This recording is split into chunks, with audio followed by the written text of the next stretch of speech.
On a beau essayer des voitures toute l'année, y compris les plus belles et les plus racées, avoir le privilège de monter dans une Ferrari reste un plaisir rare. Mais quand celle-ci n'est produite qu'à 399 exemplaires, qu'elle est si exclusive et si recherchée que la probabilité d'en croiser une dans la rue est quasi nulle, qu'elle est la digne descendante des F40 et F50, là, l'émotion est à son comble.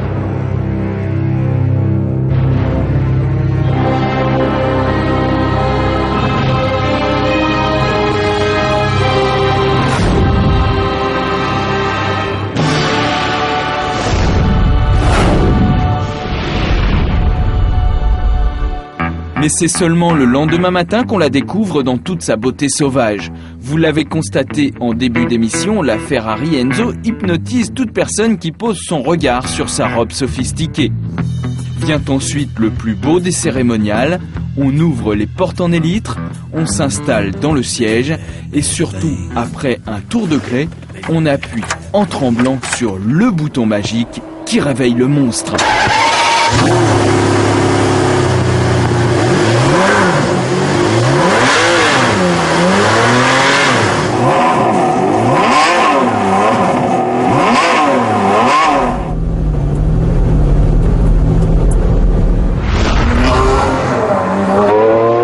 Le chant qui s'en dégage, digne des plus grandes voitures de compétition, vous plonge instantanément dans un état de transe. Pour passer les vitesses, fini la légendaire grille Ferrari, une simple pression sur l'une des deux palettes qui entourent le volant et le rapport supérieur s'engage, de même pour rétrograder. La boîte est séquentielle, comme sur une F1. Une pression sur l'accélérateur et la fête commence.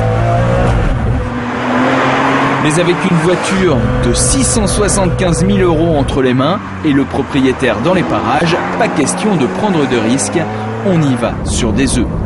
Mais même avec la meilleure volonté du monde, la légèreté du châssis en carbone et en aluminium, associée aux 660 chevaux du V12 en liberté, font qu'il suffit d'effleurer l'accélérateur pour mettre votre permis en danger.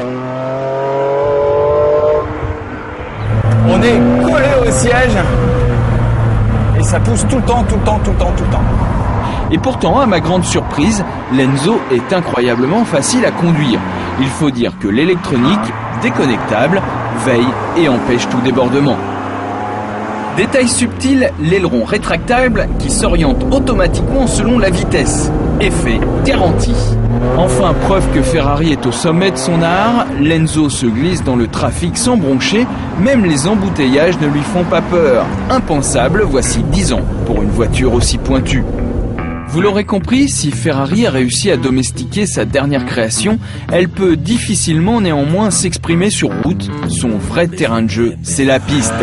Nous avons donc récupéré une deuxième Enzo sur l'excellent circuit de Nogaro près de Pau et demandé à Michel Parisi, pilote en championnat GT sur Ferrari, de nous montrer ce dont elle est capable.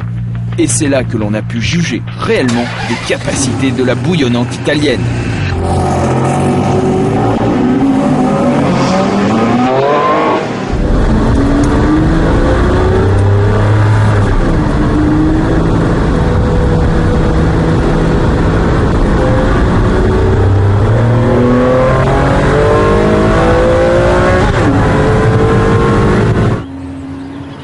Surtout qu'elle s'est révélée. Voiture de route relativement docile sur la voie publique, elle se transforme en bête de course sur la piste. Car outre l'accélération démoniaque, on découvre que la tenue de route est surnaturelle pour une voiture de série.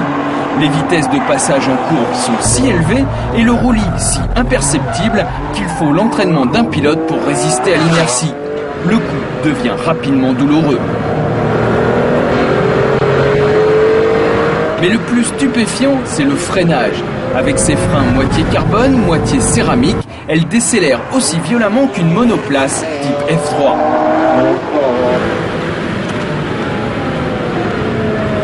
C'est physiquement éprouvant quand on n'en a pas l'habitude. En fait, le seul petit reproche que l'on peut faire à l'Enzo, c'est la relative lenteur de sa boîte séquentielle. Quand on presse l'une des palettes, on perçoit un petit temps de réponse qui surprend sur une voiture de ce niveau. Une impression confirmée par Michel Parisi. C'est absolument fantastique la puissance et la souplesse du moteur.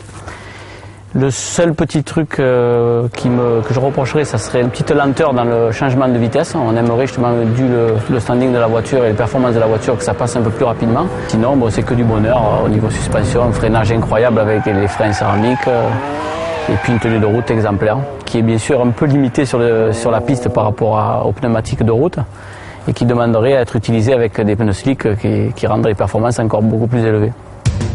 Cela fait plusieurs décennies que Ferrari cherche à réaliser une voiture aussi à l'aise dans la rue que sur circuit.